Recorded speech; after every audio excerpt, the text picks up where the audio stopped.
À ce moment-là, je ne sais que 2 choses de lui, vraiment, qu'il est luthier, qu'il est guitariste. Je sais qu'il est jamais allé à l'école et je crois savoir qu'il aime les garçons. Et donc moi, ça me met très à l'aise vis-à-vis de lui. Tout de suite, à cause de ce mensonge, c'est là tout le paradoxe, je vais dans une très grande sincérité avec lui. Parce que je m'interdis d'entrer dans un rapport de séduction autre qu'amical avec lui.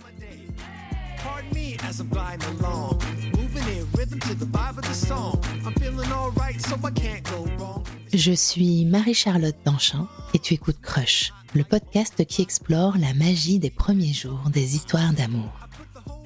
Chaque mardi, un ou une invitée vient à mon micro me raconter à cœur ouvert une rencontre qui a bouleversé sa vie, parfois pour une nuit, parfois pour quelques années, parfois pour toujours.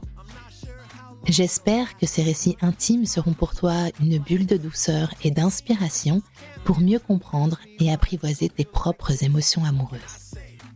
Et si tu veux prolonger ces moments, partager tes histoires ou t'inspirer encore davantage, je t'attends sur Instagram et sur YouTube, @Crush le podcast. Salut André, comment vas-tu ? Ça va, et toi ? Ça va super. Salut Pauline, comment vas-tu ? Salut Marie-Charlotte, ça va pas mal. Pauline, est-ce que tu peux s'il te plaît te décrire en 5 hashtags ? Alors, j'avais pensé d'abord et avant tout au hashtag gourmande, parce que j'aime célébrer avec de la nourriture tous les événements, les gens importants. Deuxième hashtag féminisme, parce que c'est un sujet sur lequel je m'éduque depuis plus de 20 ans maintenant. Hashtag artistique, osons le mot, parce que j'ai ce besoin d'expression, de créativité, d'exploration. J'aurais pu dire hashtag théâtre aussi. J'avais hashtag jukebox. Je me suis beaucoup entraînée la mémoire sur les chansons quand j'étais enfant avec ma maman qui me chantait et ma grand-mère qui me chantait beaucoup de chansons. Et un dernier hashtag dans la lune et bordélique. Voilà, parce que c'était un peu l'étiquette que enfant on m'a collée. Ce qui m'avait un peu fait souffrir aussi, mais que je revendique un peu plus maintenant, que j'assume. Enfant, 54 ans, espèce amoureuse, et puis on va en inventer un qui est en un seul mot, c'est un hashtag « Je ne suis jamais allé à l'école ». Espèce amoureuse, qu'est-ce que tu veux dire par là ? Disons que si je devais choisir une espèce, ça serait celle-là plutôt que toutes les autres. Est-ce que tu peux me dire, Pauline, dans quelle partie de la France tu as grandi, quelle ville, quelle campagne, et dans quel type de famille, dans quel environnement familial, s'il te plaît ? Alors, je peux pas te dire dans quelle ville ou quelle campagne j'ai grandi parce que j'en ai changé assez souvent. Mais ce que je peux te dire, c'est que je fais partie d'une sororie de 4 sœurs. Je suis la 2e. Ma place dans cette sororie de numéro 2, ça fait que j'étais celle qui avait aucune autorité, qui aurait bien aimé pouvoir jouer les aînés. J'étais aussi un peu celle qui se rebellait contre les rigidités liées aux valeurs de mes parents, de ma famille.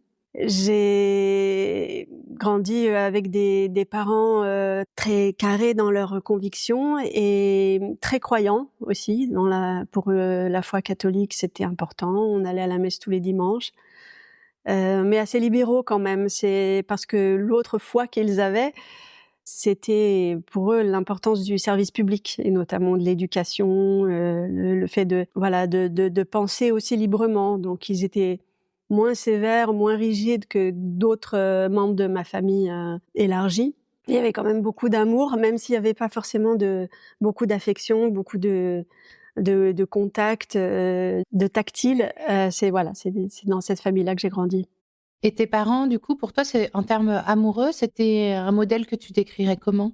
Est-ce que c'était aussi quelque chose leur façon d'être ensemble, c'était quelque chose qui te donnait envie, ou au contraire, tu t'es dit que tu referais pas ça ? Au niveau du modèle amoureux, oui, d'un sens, parce que ils ont toujours été un rock, l'image de la stabilité, pour le meilleur et pour le pire, c'est-à-dire que ils se sont jamais disputés devant nous, jamais. C'est formidable parce que du coup, j'avais cette idée que c'était possible de vivre cette stabilité, mais le revers de la médaille entre guillemets, c'est que je ne sais pas encore aujourd'hui très bien gérer les conflits.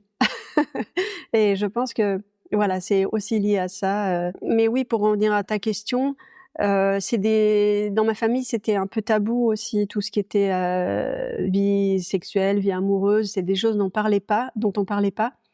Et j'ai plutôt appris dans les chansons, j'ai plutôt appris dans les magazines, parce qu'ils nous abonnaient beaucoup aux magazines. Et comme je disais beaucoup, voilà, j'ai appris tout ça ailleurs et j'ai trouvé des modèles ailleurs. Alors, je suis né, j'ai grandi à Paris. J'y ai passé les 38 premières années de mon enfance. Dans un environnement familial, j'étais effectivement papa, maman, ma sœur, ma cousine jumelle, comme j'ai l'habitude de l'appeler, sa sœur, et puis les membres de la famille, et puis les membres du monde, parce que comme je le disais sous le hashtag « et je ne suis jamais allé à l'école », je ne suis vraiment jamais allé à l'école. Ce qui fait que j'ai eu toute l'attitude pour aller dans le vaste monde et me créer une famille et un environnement sur mesure qui correspondent à rien de ce que l'on aurait imaginé ou attendu, parce que j'en ai été l'ouvrier, le co-créateur. C'était ça mon environnement familial. Mes parents étaient tous les deux des élèves modèles, n'ayant pas de compte à régler avec l'école. De leur rencontre et de l'invention de mon papa qui a inventé un lieu magique qui s'appelle le Clos-Lieu, où toutes les discriminations disparaissent, où plus personne ne pense, ne juge. Pour eux, il était devenu inenvisageable de réveiller un enfant qui dort et d'interrompre un enfant qui joue. Donc ils ont dû inventer des conditions qui rendaient cela possible, j'essaye de résumer. Et donc ils ont, pas contre l'école, mais pour les rythmes et rituels et les processus naturels de l'enfance, ils ont décidé de ne pas envoyer leurs enfants à l'école tant que ceux-ci n'en manifestaient pas le désir. Et moi, jusqu'à présent, je ne l'ai jamais manifesté, pas plus que ma sœur et mes 2 cousines dont j'ai parlé tout à l'heure.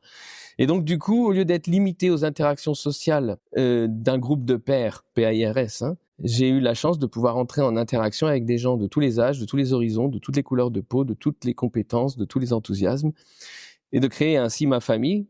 Tes parents, pour toi, c'était quel type de modèle amoureux? Est-ce qu'ils étaient très fusionnels? Est-ce qu'au contraire, ils étaient très indépendants? Et surtout, qu'est-ce que ça t'a donné, toi, comme représentation et comme vision de l'amour quand tu arrives à l'adolescence et que débute ta vie affective et amoureuse? Alors, mes parents étaient éminemment dans l'amour. Mon papa a grandi pendant la Seconde Guerre mondiale et de plus pendant les persécutions nazies parce que, en tant que famille juive née en Allemagne, tu avais pas beaucoup d'autres choix que de prendre la fuite. Et donc, l'enfance de mon papa, ça a été 12 ans de guerre, de fuite, de tout ce qu'il y a de pire pour une enfance. Mais mon papa, quand on lui demandait comment a été ton enfance, la réponse était toujours surprenante parce qu'il disait merveilleuse. Et on dit quoi, merveilleuse? Mais avec ce que tu as vécu, comment se peut... Et il disait oui, parce que mes parents et moi, on était dans l'attachement. Ils ne pouvaient me donner aucune sécurité matérielle, mais ils me donnaient une sécurité affective constante. Mes parents étaient extrêmement dans l'attachement. J'ai la chance de travailler avec des nombreuses scientifiques et de nombreux scientifiques. L'attachement, c'est une vieille histoire en nous. Tu sais, c'est un lien ressenti physiologiquement pendant la vie prénatale, mais on l'a ressenti en même temps qu'une autre chose qui est fondamentale, c'est que ce lien nous permettait de grandir. Et mes parents étaient dans cet attachement, ce qui fait que quand tu dis est-ce qu'ils étaient fusionnels ou très indépendants, eh bien ils étaient indépendants parce que fusionnels. Ils étaient fusionnels parce qu'indépendants. Et donc, ils m'ont donné cette image, c'est évident. Après, j'ai beaucoup lu, je me suis fait beaucoup d'opinions et beaucoup de films dans ma tête, d'autant que je jouais considérablement avec toutes les facettes du genre, parce que j'étais un enfant libre, et que je jouais avec toutes les facettes, et donc j'ai joué à toutes sortes de combinaisons. Et c'est vrai que je me suis fait des combinaisons romantiques, des élucubrations amoureuses, purement théorique, à 8-10 ans déjà, donc avant l'adolescence, avec une nostalgie définitive d'un avenir où tout cela pourrait devenir concret. Et quand tu dis que tu as grandi avec le romantisme de toutes tes lectures, qu'est-ce que ça veut dire concrètement, ce romantisme que tu trouvais dans la littérature? Il faut croire que je cherchais. Alors d'abord, j'ai lu Proust. Entre 14 et 16 ans, j'ai lu La Recherche en entier, où il décortique les relations humaines et amoureuses. Et donc, ça, plus, tu vois, à 8 ans, j'avais écouté mon papa traduire depuis l'allemand tous les soirs à ma maman Les souffrances du jeune Werther de Goethe. Tout ça, ça te donne une vision très romanesque, très romantique de l'amour. Pas du tout pratico-pratique, pas du tout encore sexuel, mais vraiment romantique. Mais alors du coup, quand tu arrives, quand tu as tes premières histoires d'amour et que tu te confrontes à la réalité, comment tu le vis et qu'est-ce qui se passe? Alors, j'étais un peu un ovni dans cet environnement-là et puis j'ai attendu très longtemps parce que plus tard, j'ai rencontré des gens de mon âge qui étaient dans une hâte, surtout des filles, de perdre leur virginité, n'est-ce pas? Et moi, j'étais pas du tout dans cette hâte, mais pas parce que j'étais spécial, juste parce qu'il y avait pas cette pression des pairs, PAIRS encore une fois. Et donc j'ai attendu d'avoir 20 ans, 21 ans même, pour vivre ma première véritable histoire d'amour. Après, j'ai eu des grandes amours. Je suis tombé amoureux de mon ami d'enfance. Là, tu vois les lapsus, de mon amie d'enfance, Anne. On avait tous les deux 8 ans, ça nous a porté pendant toute notre vie. Mais donc, ma première relation amoureuse, c'était à 21 ans. Et j'amenais tout ce bagage, toute cette étrangeté et tout cet exotisme. Et du coup, une grande ouverture à ce que les autres allaient apporter. Et c'est comme ça que j'ai progressé.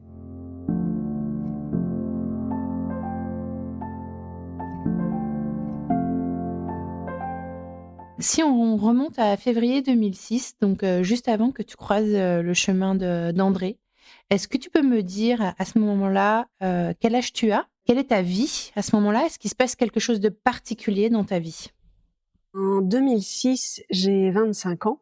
Pour te dire qui je suis à ce moment-là, il faut remonter un peu en arrière parce que j'ai vécu une histoire avant, au début des années 2000, qui va faire beaucoup dans la construction de la jeune adulte que je suis en train de devenir à ce moment-là. Donc quand j'ai 20 ans, je suis en prépa.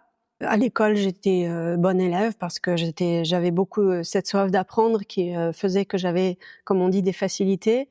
Et j'ai découvert le théâtre au lycée. Pour moi, c'est une révélation. Avec les profs du collège, déjà, on a lu des textes de théâtre et pour moi, ça m'a ouvert l'esprit de ouf. Mais après, au lycée, je rencontre un prof de théâtre qui nous fait faire des pièces de théâtre et des spectacles à la fin de l'année. Et pour moi, c'est incroyable. Et à la fin de mes années de lycée, je vais en prépa parce que comme je suis une bonne élève, et que je sais pas très bien ce que je veux faire. Enfin, moi, j'aimerais bien faire du théâtre, mais mes parents trouvent que non, c'est pas possible, c'est pas un métier. C'est pour eux, en tout cas, à ce moment-là, c'est pas envisageable. Donc, je suis un peu le mouvement. Je me retrouve en prépa d'école de commerce. Et là, à 20 ans, donc, je rencontre un garçon et c'est un crush qui va finir en crash. Pour aller un peu rapidement, c'est donc 4 ans de relation entre les années 2000 et 2004. C'était un garçon, enfin un jeune homme qui avait clairement des problèmes de santé mentale. Et je le reconnais aujourd'hui, même si je sais que ça n'excuse rien en fait. Et avec lui, j'ai connu ce qu'on appelle, ce que j'ai identifié entre-temps comme étant le cycle de la violence, c'est-à-dire qu'il y avait les lunes de miel et puis les descentes aux enfers qui s'enchaînaient. Et avec lui, j'ai connu ces premiers émois qui durent un peu plus que dans les histoires précédentes. On jouait de la musique ensemble, je faisais du violon, on regardait des films de Truffaut, il me laissait des mots doux un peu partout, et puis c'était une jolie histoire. Mais il y avait aussi dans cette histoire les appels en pleine nuit, les chantages au suicide, et les critiques plus ou moins insidieuses, ce genre de choses, les pétages de plomb, un coup de raquette dans la tempe, puis des gifles, plusieurs gifles. Et une amnésie traumatique qui a fait que pendant des années, quand ces choses-là arrivaient, elles étaient tellement au-delà du supportable qu'elles étaient oubliées tout de suite. J'ai été sauvée par 2 amis un jour où il m'a donné la gifle de trop et c'était la première fois qu'il me l'a donnée en public. Et c'est la dernière fois qu'il a levé la main sur moi parce que ça a tout fait basculer en fait ce jour-là. Je me suis enfuie et j'ai mis plusieurs années à m'en remettre après. J'ai vécu ma 2e année d'école de commerce un peu en convalescence. Voilà, ça c'était 2004-2005. C'était aussi la 2e année pendant laquelle je faisais énormément de théâtre et je m'y éclate beaucoup plus qu'en cours d'ailleurs. Ça me donne des ailes de jouer, d'être comédienne, d'apprendre ce métier-là. Je m'y plonge vraiment, c'est aussi une forme d'exutoire. Et je me fais des amis, un bon groupe d'amis, ça aide beaucoup. Et je me reconstruis un peu. Mais je fais un peu n'importe quoi aussi. Pendant 1 an, j'enchaîne les soirées, l'alcool, les histoires pas vraiment sérieuses. Comme si j'avais des bleus un peu partout aussi dans la tête. En septembre 2005, je pars en Inde aussi, ça a été important, en échange avec une autre école de commerce là-bas, dans le Kerala. Et donc ça fait une énorme rupture avec mon quotidien, des découvertes de nouveaux horizons incroyables que je connaissais pas. Et au retour, je suis dans cet état d'esprit de grande ouverture et de grandes nouveautés aussi. À ce moment-là, au niveau de ma vie sentimentale, j'ai un ami dont je suis très proche, avec qui je peine un peu à rompre une histoire qui a jamais vraiment commencé. Donc je suis un petit peu entre 2 eaux encore, mais avec cette envie de faire un peu des courants d'air, de faire entrer le soleil dans mon existence. J'ai traversé ma vie amoureuse de manière plutôt tumultueuse. Et c'est les histoires d'amour finissent mal en général. Voilà. Et donc, j'ai vécu toutes les facettes et nuances possibles de ces histoires d'amour qui finissent mal en général.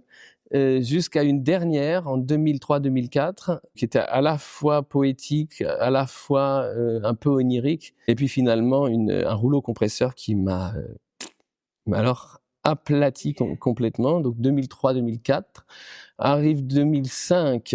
Donc 2005, j'ai 34 ans. J'essaye vaguement une relation avec une artiste que j'aimais beaucoup, mais moi, j'étais dans un état d'impuissance physique et romanesque et amoureuse depuis début 2004. Donc ça pouvait pas marcher, cette relation. Donc j'étais absolument pas dans la recherche d'une relation.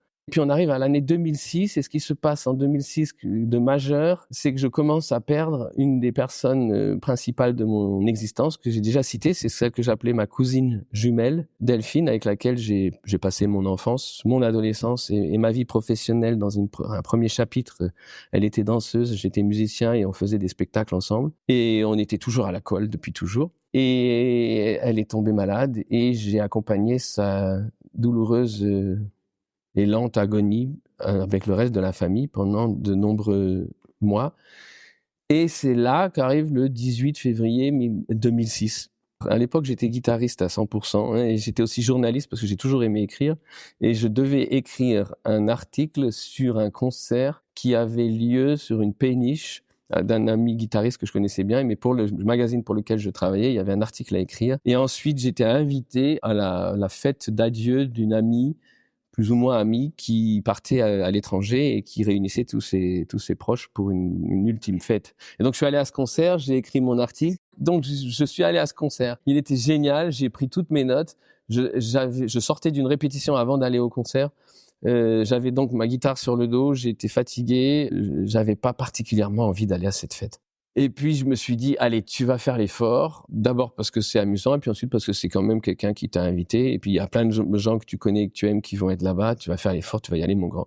Et donc, j'ai pris mon petit métro et je suis allé à la République et j'ai salué un garçon que je connaissais bien, qui partait justement. Et moi, j'ai pris mon ascenseur et je suis monté jusqu'à l'étage où avait lieu la fête. Je vais à une soirée chez une amie qui fête son départ. C'est une des 2 personnes qui m'ont sauvée d'ailleurs, cette amie-là. Et comme d'habitude, à cette période, et puis dans ce milieu étudiant, on boit pas mal. L'ami avec qui je suis pas vraiment là dans cette relation part vers minuit, je crois. Moi, j'ai déjà pas mal picolé. Et en même temps qu'il s'en va, arrive André. J'arrive, il y a mon ami Christophe qui m'accueille. Et puis, une jeune femme que je connaissais finalement de loin en loin, qui revenait de la cuisine parce que visiblement, c'était elle qui était allée chercher Christophe pour lui dire que j'arrivais. Et je la retrouve dans la cuisine. Elle a ouvert un paquet de Kit Kat et elle mange un Kit Kat dans la cuisine avec un sourire. Et je ne peux pas te dire pourquoi. Je m'approche d'elle, je lui dis bonsoir et je lui dis, tiens, ça serait bien que tu t'éloignes pas de toute la soirée de plus d'1 mètre. Tu vois, le genre de truc rentre dedans, c'était pas mon genre, c'était... Belle accroche. Belle accroche, hein, remarque. Et je sais toujours pas pourquoi il y a eu ce... Non, tu sais pas? Ah non, si, bien sûr que je sais, mais pendant la soirée, c'est une évidence, en tout cas. On me dit qu'il arrive et je me souviens, dans mon euphorie alcoolisée, je suis très heureuse d'apprendre qu'il arrive. Et aujourd'hui encore, je m'explique pas comment ce garçon que finalement, j'avais jamais vraiment fréquenté. Ça me rend tellement heureuse de savoir qu'il est là, qu'il arrive. Mais je me souviens que j'ai été très heureuse. Voilà, il arrive, il a un perfecto qui sent bon. Il sent bon le parfum, le mélange d'odeurs de cuir, de cigarette à l'anis. Il a un étui à cigarette argenté, une espèce de mélange de dandy et de rockstar avec le côté cuir. Une grande élégance et aussi quelque chose de fondamentalement différent de tous les garçons que j'ai pu croiser jusqu'à présent. Je pense que c'est la douceur, en plus de l'élégance et de ce rire absolument improbable qu'il a, un rire complètement absurde qui part dans les aigus. Physiquement, elle est blonde, elle a des très grands cheveux, et j'aime beaucoup les très grands cheveux. Elle a une jupe aux motifs provençaux, avec un petit haut un peu pigeonnant rose, et des bottines avec des talons bobines, comme je les très désuets, comme moi je les adore. Et elle a des yeux très très très très très bleus, qui sont très très très très intenses. Et je me souviens qu'on a parlé toute la nuit. Tout ce qui restait de la soirée, on l'a passé tous les deux avec d'autres, mais on s'est collés l'un à l'autre. Dans la cuisine, moi, je mangeais des Kit Kat, paraît-il. Je me souviens pas de tout, mais ça, je m'en souviens. Je lui ai chanté du balavoine, ça, je m'en souviens aussi. Je lui ai chanté tous les cris, les SOS à plein poumon. Et là où c'est drôle, c'est qu'on s'était déjà vus parce que quelques années auparavant, Pauline, elle qui voulait devenir comédienne, a choisi le club de théâtre de sa grande école pour y passer le gros de son temps.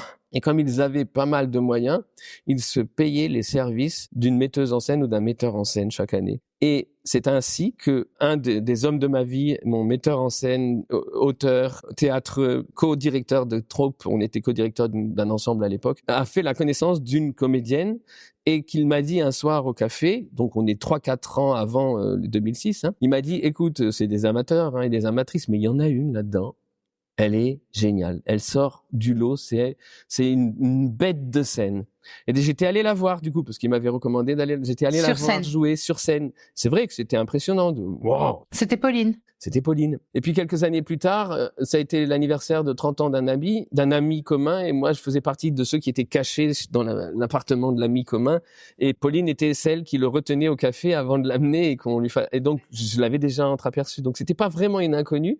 Et pareil, elle avait entendu parler de moi, mais ce soir-là, c'était comme ça. Puis, je l'ai raccompagnée chez elle. On est allé à pied parce qu'il n'y avait pas encore de métro. On s'est salués. Et j'ai été un peu anguleux parce que d'abord, c'était la première fois. Ensuite, j'étais pas sûr qu'elle était complètement sobre. Ensuite, j'étais pas sûr qu'elle soit intéressée. Donc, j'étais ce que j'ai appelé anguleux plus tard, c'est-à-dire j'étais assez clair et net dans le fait que ça m'avait fait super plaisir de la rencontrer et que je rentrais chez moi maintenant. Sauf que une fois rentré pas moi, parce que j'avais pas de chez moi véritablement, j'étais logé précairement chez un ami à l'époque. Il y avait des galères dans ma famille qu'on n'avait pas encore résolues. Et pendant ce temps, il y avait toujours ma cousine à l'hôpital. Donc, ça a occupé une grande partie de mon esprit. Et j'ai finalement décidé d'écrire à notre amie commune pour lui demander si elle serait d'accord de me donner le numéro de Pauline. Et donc, il m'écrit 2 jours après, parce qu'il a obtenu mon numéro auprès de cet ami qui nous avait invités. Et il s'excuse dans ce SMS d'avoir été un peu anguleux, c'est le mot qu'il a utilisé ce soir-là. Et on se revoit une fois pour boire un café, et puis une deuxième fois, on mange ensemble dans un restaurant. Et là, je suis très heureuse, mais en même temps, je suis sûre que pour moi, c'est le début d'une grande amitié, ce qui me rend très joyeuse. Mais je n'y vois rien de plus, parce que quelques années auparavant, l'ami metteur en scène qui fait partie de ce groupe d'amis communs du théâtre l'a présenté au groupe de théâtre, dont je ne faisais pas encore partie à l'époque, en le présentant comme homosexuel. Quand il s'est agi de présenter, d'introduire ce garçon si particulier, si charmant, au sein d'une troupe de théâtre étudiante, notre ami metteur en scène a vu le danger venir et a dit à moitié en plaisantant: vous inquiétez pas les filles, c'est pas la peine de vous faire des idées, mais il aime les garçons donc. Parce qu'un beau gosse dans une troupe de théâtre, c'est potentiellement problématique. C'est potentiellement problématique, ça peut créer toutes sortes. Je pense qu'il y avait un peu de calcul de sa part et puis aussi un peu de boutade parce que aussi ça faisait partie du caractère d'André, de son personnage. C'était tout à fait raccord avec qui il est à ce moment-là.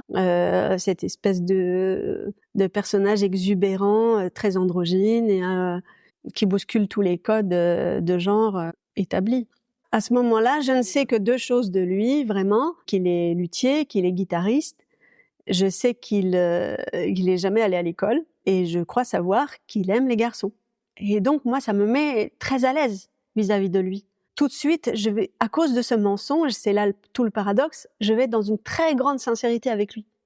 Parce que je m'interdis d'entrer dans un rapport de séduction autre qu'amical avec lui.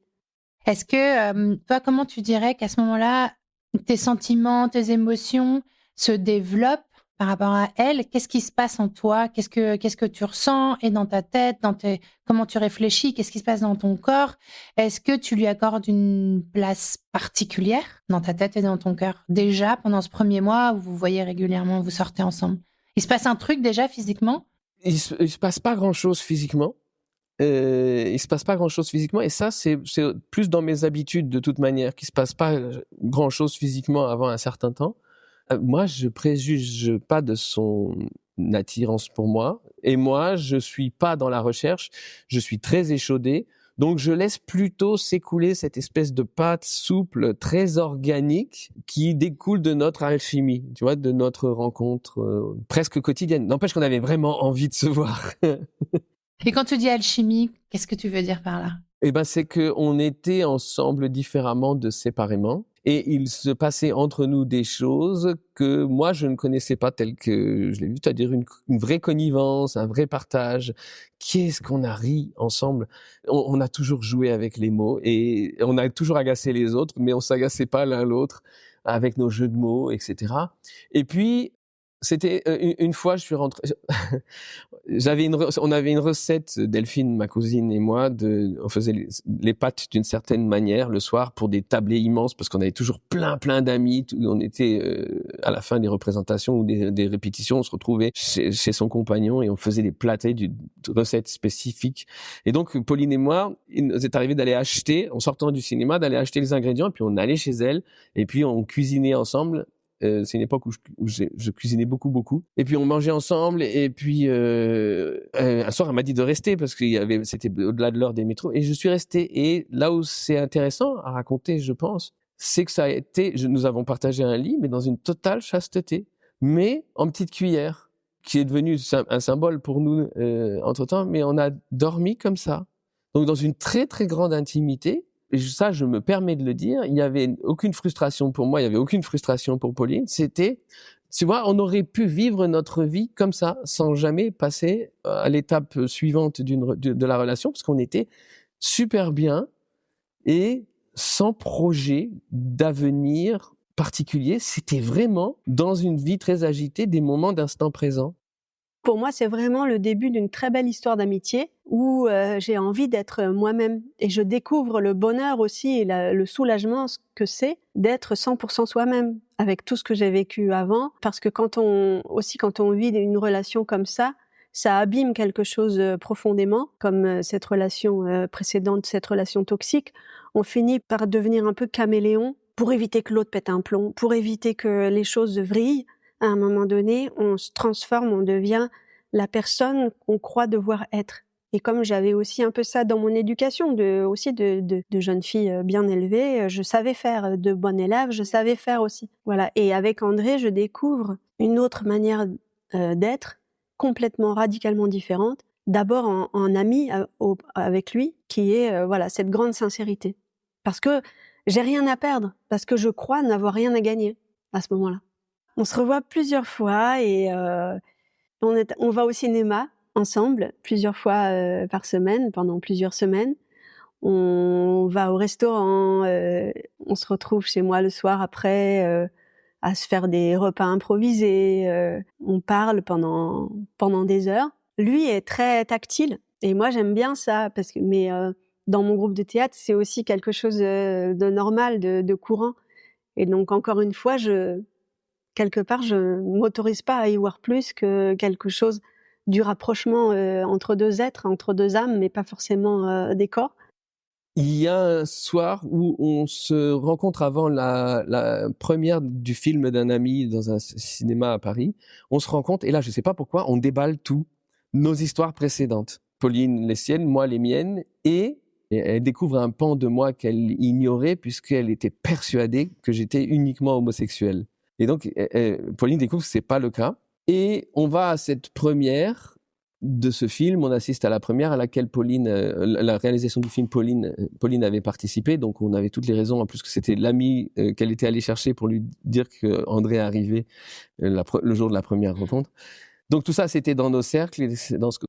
Et là, j'ai compris. Enfin, là, l'ambiguïté, le mensonge disparaît complètement.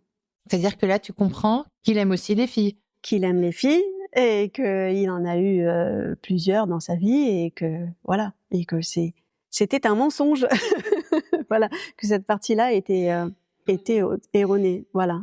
Qu'est-ce que ça change dans ta tête? Est-ce que tout de suite tu te dis: Ah! OK. Oui, il faut que j'assimile l'info. Oui.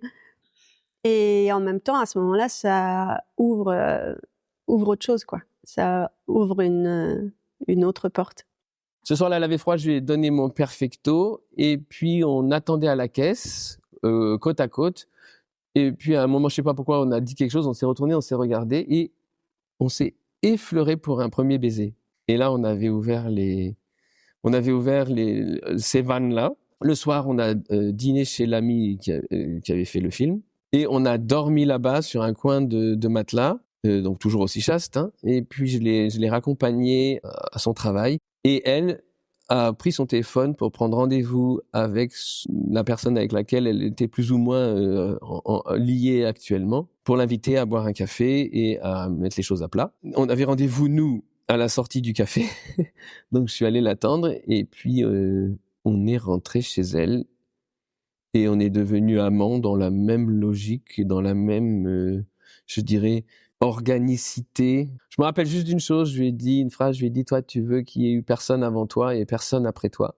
Et c'était le cas. Et j'étais dans une certaine crainte parce qu'avec ma relation précédente, il y avait eu comme ça vraiment une palette érotique large et je me suis dit à une époque, avant de rencontrer Pauline, ça serait dur de retrouver pareil. Et ben j'ai retrouvé plus et mieux parce que Pauline était dans cette sexualité décomplexée et vraiment amoureuse, qui était non seulement ce dont j'avais besoin, mais ce que j'avais ambitionné ce que j'avais espéré depuis toujours.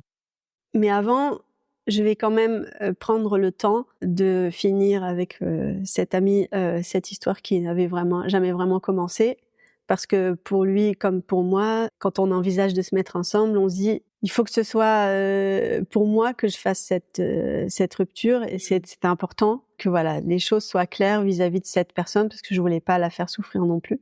Et puis après ça s'est fait assez naturellement.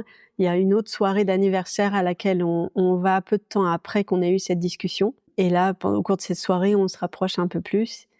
Et à partir de là, c'est allé de manière très naturelle, très évidente. Est-ce que la proximité intellectuelle, émotionnelle que vous aviez, cette connexion, elle se retrouve aussi dans l'intimité physique? Est-ce qu'il se passe quelque chose de particulier? Oui, clairement, parce que il n'y a pas de faux semblant là non plus. Dans toutes mes histoires précédentes, j'ai simulé à un moment donné, que ce soit au sens propre ou au sens figuré. Avec André, non. Il a aussi, de son côté, il n'a pas les codes masculins auxquels je suis habituée, ce qui fait que on va aller tout de suite directement dans la sincérité du moment, ce qui va, oui, apporter quelque chose de très différent de ce que j'ai pu vivre jusqu'à présent. Qu'est-ce que ça change pour toi, justement? Est-ce que c'est une révélation à toi-même? Est-ce que c'est l'ouverture d'un champ des possibles illimité? Est-ce que c'est aussi quelque chose qui change ton rapport aux autres en général et au monde? C'est un peu tout ça. Ça me fait découvrir effectivement que la relation est possible comme ça, dans cette grande intimité, dans cette grande vérité. Et ça change aussi mon rapport au reste du monde. Pour te donner un exemple, une de mes meilleures amies, quand elle a appris que j'étais en couple avec ce garçon, enfin cet homme, parce qui a 10 ans de plus que moi, qui est jamais allé à l'école, et musicien, compositeur, elle est morte de rire en me disant « Mais je voudrais voir la tête de tes parents, de ta mère, quand ils vont apprendre ça. » Et finalement, bon, je dis pas que ça a été un long fleuve tranquille, mais finalement, ça s'est très bien passé. D'une part parce que mes parents étaient hyper soulagés de voir la personne qu'André était par rapport à la personne qui était la relation toxique, la personne à l'origine de la relation toxique que j'avais eue avant, où là, c'est vraiment le jour et la nuit, en termes de caractère, et que au-delà des chiffres, au-delà du fait qu'effectivement, il n'est pas allé à l'école, ils se sont vite rendus compte que c'était un homme justement qui avait la tête sur les épaules et qui avait une grande sensibilité et qui avait pas la moindre pas une menace à aucun degré, et il voyait bien que ça me rendait épanouie, et ça m'a également fait découvrir une autre manière d'être en relation avec le reste du monde aussi à ce moment-là. Je pense que oui, ça a déverrouillé quelque chose de l'ordre d'un possible autrement être au monde, d'un être au monde différent. Dans les jours qui ont suivi cette date-là, qui est donc le 21 avril, c'est facile, 18 février, 21 avril en 2006. Dans les jours qui ont suivi, je suis allé voir ma cousine jumelle, parce que j'y étais tous les jours à l'hôpital pour être avec elle. Et Pauline m'a rejoint. Je suis allé chercher Pauline dans la cour de l'hôpital, et quand je suis remonté avec Pauline, je suis entré dans la chambre où était Delphine sur son lit d'hôpital, et elle nous a regardés. Et j'aime dire qu'elle nous a mariés parce qu'elle nous a regardés, elle a dit « Oh, vous allez si bien ensemble !» Ce que Delphine n'avait jamais dit de toute ma vie précédente, où elle avait été objectivement sceptique par rapport à la plupart de mes aventures précédentes. Et puis, Pauline est arrivée avec toute la construction que signifiait tu sais ce que je te nommais tout à l'heure comme une alchimie. Cette alchimie entre elle et moi, c'était de la construction, alors que toute ma vie était en déconstruction par ailleurs. On n'avait pas de maison parce on avait dû quitter nos lieux de travail et d'habitation, et qu'on trouvait rien, que mes parents étaient dans un mini studio. Moi, je squattais chez un ami, mais maintenant, ça faisait 2 mois que j'habitais avec Pauline, parce que, en réalité, là où c'est drôle, c'est que j'étais si souvent chez Pauline avant le 21 avril, que j'avais commencé à apporter des affaires, et que donc Pauline et moi, on a eu l'impression pendant un certain temps qu'on a habité ensemble avant d'être un couple. Et donc dans toute cette déconstruction, et puis la mort prochaine de ma cousine, ce qui m'a maintenu à flot et qui m'a sorti de ces 18 mois d'impuissance physique et affective, c'était tout ce qu'on construisait ensemble et qu'on n'a pas arrêté de construire depuis.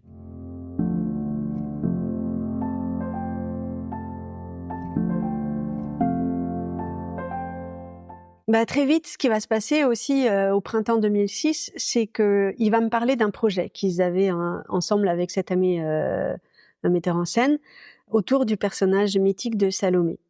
Et quand il m'en parle, je me dis mais c'est incroyable, la fille qui va faire ce spectacle, elle a vachement de chance. Elle le sait pas encore, mais elle a vachement de chance. Et il se trouve que quand ils en parlent entre eux, André et cet ami metteur en scène, cet ami lui dit il y a une fille avec qui je pensais qu'on pourrait le faire. C'est cette fille qui jouait, tu te rappelles, il y a 3 ans, je t'ai emmené voir le spectacle de l'école de commerce, et il y avait cette fille, je t'ai dit un jour j'aimerais bien travailler avec elle, et André tombe des nues en disant en fait je voulais t'en parler, et cette fille elle est en train de devenir ma copine. Donc la première grosse étape, ça va être qu'on va se mettre à travailler ensemble autour de ce projet-là. Je rencontre cet ami metteur en scène que, un peu comme André, j'avais fait que croiser à des soirées avec qui que j'avais jamais vraiment fréquenté, et on se met à faire des essais ensemble, à commencer à travailler ensemble, et ça accroche tout de suite, et ça va être la plus grande aventure qui va démarrer à ce moment-là. Et en même temps, je signe mon CDI après avoir fini mon école de commerce, et le même jour, je décide de partir sur cette aventure d'Exiler Salomé. Et pendant plusieurs années, je vais faire les deux à la fois, de plus en plus le théâtre et de moins en moins l'entreprise. Je vais m'en décrocher au fur et à mesure de plus en plus. Et on part à Avignon, donc là, ça a été aussi une grande étape. En 2008, on part avec ce spectacle à Avignon, faire 3 semaines. Moi, je me mets en mode athlète olympique, j'arrête de boire, j'arrête de fumer, et puis j'apprends vraiment le métier. Et André, lui et moi, enfin le metteur en scène et moi, on forme un trio qui va fonder cette compagnie avec laquelle on va faire plusieurs spectacles dans les années qui suivent. Plusieurs spectacles de voix de femmes. On va faire Louise Michel, Camille Claudel, Jeanne d'Arc et d'autres. Parfois seulement tous les 3, et parfois avec d'autres aussi, d'autres comédiennes. Pendant l'Avignon 2007, le 31 juillet, c'est l'anniversaire de mariage de ses parents, et on leur annonce qu'on va se marier.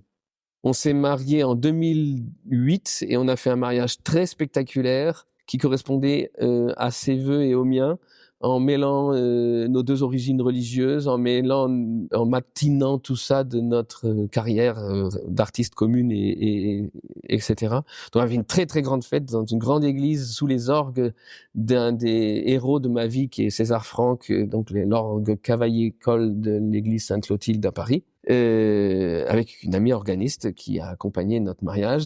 Et peu de temps après, quelques jours après, je me rends compte que je suis enceinte.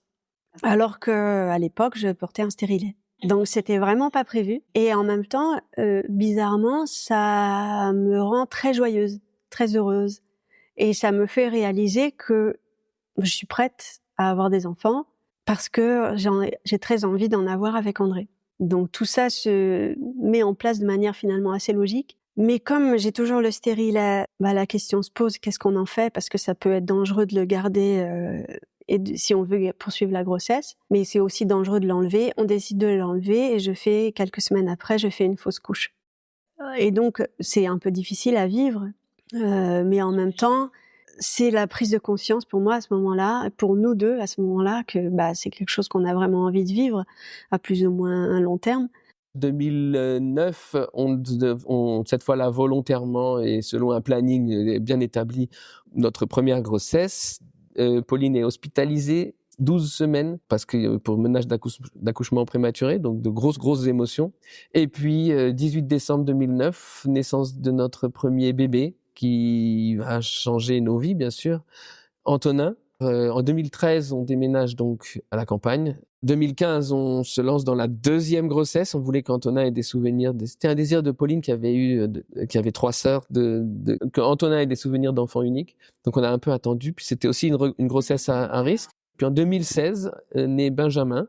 En 2010 commence ma carrière d'auteur officiellement. On glisse progressivement, moi en tout cas, de ma carrière de musicien vers une carrière d'auteur conférencier. Et puis je prends progressivement la suite de mon papa, d'abord à ses côtés. Et puis 2020, le Covid, on se retrouve en famille complète ici. 2024, mon papa décède, une figure majeure dans ma vie. Et je fais plusieurs mois plus tard une grosse crise, une sorte de dépression, où je finis par pleurer mon papa, ma cousine jumelle Delphine, et puis mon amie d'enfance dont je t'ai parlé tout à l'heure, que j'ai évoqué, qui a accompagné tant d'épisodes romantiques de ma vie, et j'ai connu tous les avatars d'une relation avec elle, qui était morte en 2014, je me rappelle plus de la date là, à l'heure qu'il est. Et tout ça, c'est des gens que j'avais pas vraiment pleuré, et que j'ai donc pleuré en bloc, là, en avril dernier. Comment, cette période de dépression, comment vous la traversez à deux? C'est jamais évident de vivre ça en couple? Pauline, un peu une bouée pour toute notre embarcation. Et puis, dans un grand partage, et puis une très, très grande compréhension de Pauline, hein, qui est toujours dans ce côté très solaire et très dans l'accueil de ce qui est comme c'est. C'est pour ça que, alors on l'a traversé ensemble. Moi, je suis très heureux d'une chose, c'est que j'ai fait des expériences, mais j'ai toute ma vie été amené à faire des expériences de choses dont je pensais que je n'en aurais pas besoin. Je suis très heureux qu'il y ait des gens qui aient développé des thérapies. Je suis très heureux qu'il y ait des gens qui aient inventé des molécules et qui appliquent ces pratiques et t'ordonnent ces molécules qui te permettent de te sortir d'une chose qui est plus au-delà de tes ressources. Et donc on a fait ça ensemble, et donc on en ressort, c'est classique et bête, hein, mais on en ressort plus fort. Et moi j'ai pas de problème à dire oui, j'ai été beaucoup ému, oui, j'ai beaucoup pleuré, et moi j'ai toujours été fier de vivre devant mes enfants, parce que je suis viscéralement allergique à toutes les boursouflures du patriarcat qui nous entoure à l'heure qu'il est. Je suis allergique aux classes, aux catégories, aux séparations, au choix du genre et des choses comme ça. Je suis assez fier d'être aussi peu fier de pleurer, d'être faible, de donner à mes enfants l'exemple de quelqu'un qui est lâche, qui fuit devant les difficultés, qui les évite s'il peut, qui pleure, qui craque, et qui demande ensuite qu'on l'excuse. Et vraiment, j'ai pas de problème avec tout ça. Et oui, tout ça, c'est en grande partie, c'est 50% du travail est fait par Pauline. Je t'avoue que moi, en faisant ce podcast, en faisant Crush, j'en suis à 140 histoires, 140 témoignages de gens qui viennent raconter une histoire d'amour. Et le nombre d'hommes étant venus parler à mon micro me sidère à tel point que je me pose beaucoup de questions évidemment sur notre société et sur ce qu'on peut faire pour amener les hommes à venir parler d'amour, à montrer leur sensibilité, parler de leurs émotions, de leurs sentiments, de leurs histoires d'amour. Donc, ça me fait extrêmement plaisir d'entendre tout ce que tu viens de me dire. On va en faire un étendard, je crois, parce que, sérieux, c'est ouf, quoi. C'est surprenant, oui. Encore une fois, je crois que c'est par l'exemple, peut-être aussi sur les générations suivantes, qu'on va réussir à se débarrasser de cet ancien patriarcat comme d'une mue, d'une peau morte. Et je vois la génération suivante qui a 15 ans là actuellement, la génération de notre enfant aîné. J'ai l'impression que eux seront j'allais dire plus normaux, plus naturels, plus dans l'échange et moins dans cet idéal du guerrier qui n'a pas de sentiments, pas d'émotions, pas de douleur, qui ne se plaint pas. Et... Toi, Pauline, quand tu regardes cette histoire, quand tu repenses à cette rencontre, à cet homme qui débarque dans ta vie et qui va changer beaucoup de choses pour toi, qu'est-ce que tu te dis? Qu'est-ce qui a fait que cette rencontre s'est transformée en une histoire d'amour si longue, si importante pour vous? Est-ce que tu as un petit conseil, j'aime pas le mot conseil, mais envie de délivrer un message aux auditeurs et auditrices?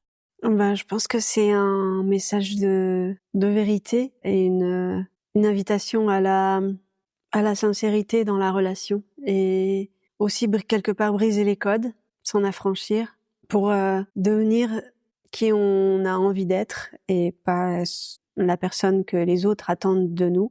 C'est un parcours de toute une vie, hein. Je suis encore à la recherche et je pense qu'on n'a pas trop d'une vie pour trouver ça.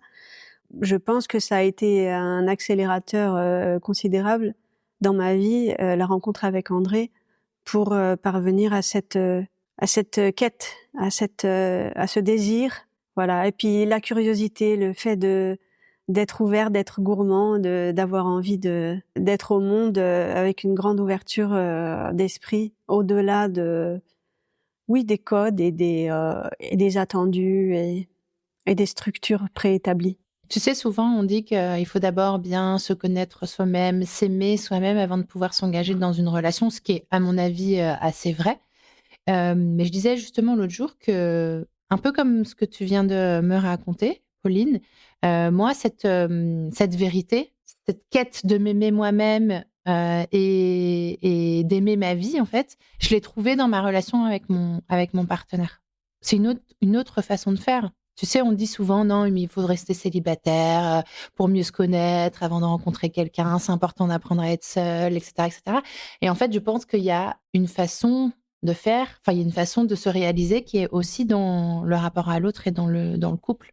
Mais tu mets le doigt dessus, c'est le rapport à l'autre plus que le rapport au couple, je pense. Encore une fois, cette histoire, elle a bien commencé aussi parce qu'elle a commencé par une amitié. Et pour moi, elle aurait pu se faire autrement, cette histoire. Si on était restés amis, ça aurait pu être possible aussi. Parce qu'on avait cette espèce de communion, d'envie d'être ensemble. Mais d'abord et avant tout comme deux âmes, comme deux êtres. Alors évidemment, l'union des corps, c'est encore plus génial. Mais autre chose que j'aurais envie de dire, c'est que c'est la première fois et la seule, je pense, que j'ai ressenti cette idée que si ça s'arrête demain, c'est pas grave. Parce que tout ce qu'on a vécu, c'est déjà tellement génial et ça fait des années que je le ressens. C'est pas seulement aujourd'hui, 20 ans après, où je me dis bon, c'est bon, là, 20 ans, c'était bien. Non, très vite, j'ai ressenti ça. Je me suis dit, ça a été tellement formidable déjà ce qu'on a vécu ensemble, ce qu'on a traversé, ce qu'on a été capable de vivre l'un et l'autre. Si ça s'arrête demain, c'est pas grave. Et ça m'a surprise moi-même de ressentir ça et de me dire mais c'est bizarre, c'est pas les schémas auxquels je m'étais attendue. Je pensais que, alors évidemment, si demain ça s'arrête, je serais sans doute dévastée et hyper triste et tout ça. Mais en même temps, c'est déjà tellement beau, ça m'a déjà offert tellement de choses que voilà. Et effectivement, je pense que on a besoin d'être entouré pour aussi explorer qui on est, que ce soit par des amis ou par une relation privilégiée de couple. Bien sûr, ça c'est très beau aussi à vivre, mais que ce soit les amis ou les amours, ce qui compte, je pense, c'est surtout qu'on ait les autres comme miroir, comme soutien aussi pour avancer. Toi, quand tu regardes l'histoire de ta rencontre et ton histoire d'amour avec Pauline, tout ce que vous avez construit, à ton avis, qu'est-ce qui s'est joué au départ Qu'est-ce qui a fait que cette histoire est devenue si forte et qu'elle a perduré dans le temps? J'aime bien ne pas savoir et trop réfléchir à ça, à laisser la magie exister, à laisser la porte ouverte à toutes sortes de possibles, qu'ils soient le destin, le karma, une vie antérieure, on s'est retrouvés là parce qu'on venait d'ailleurs déjà ensemble, tu vois.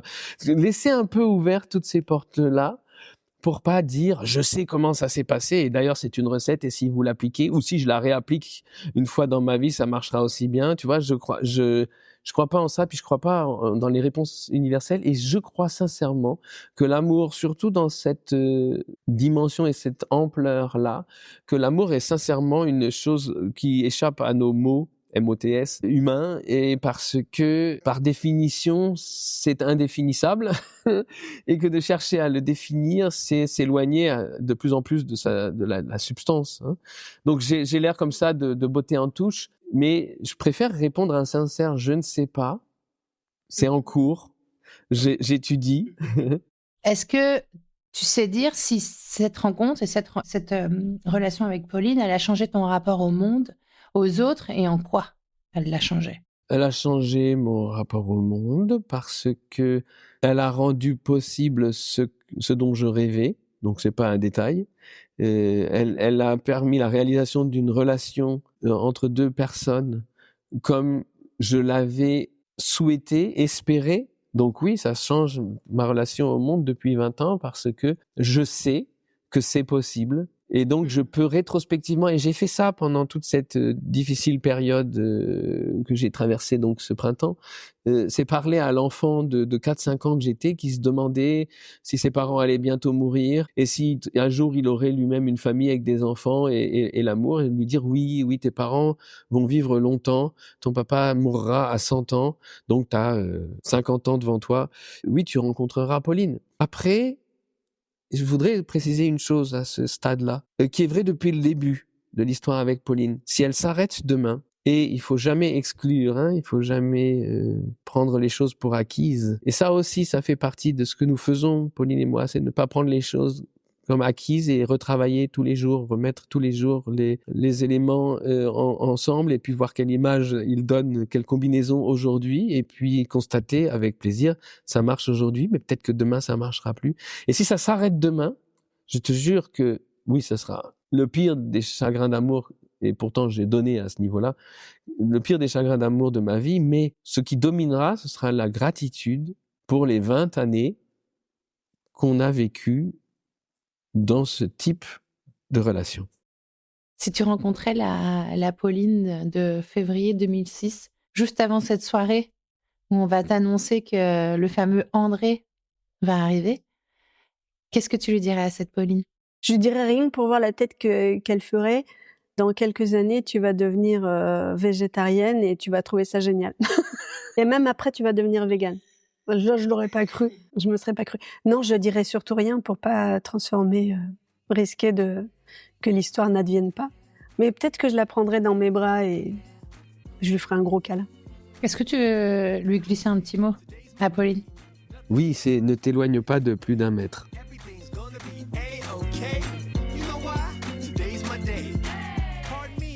Merci d'avoir écouté cet épisode.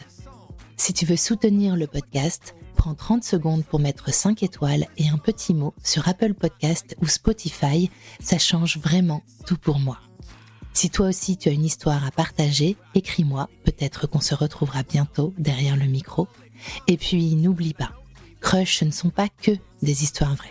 Un dimanche matin sur 2, découvre aussi C'est quoi l'amour, un format où je rencontre des invités inspirants pour décrypter l'amour moderne et t'offrir des clés pour tes propres relations. Why do I feel like this? What can I say? Today's my day. Nothing in the world's gonna get in the way. Everything's gonna be A-okay.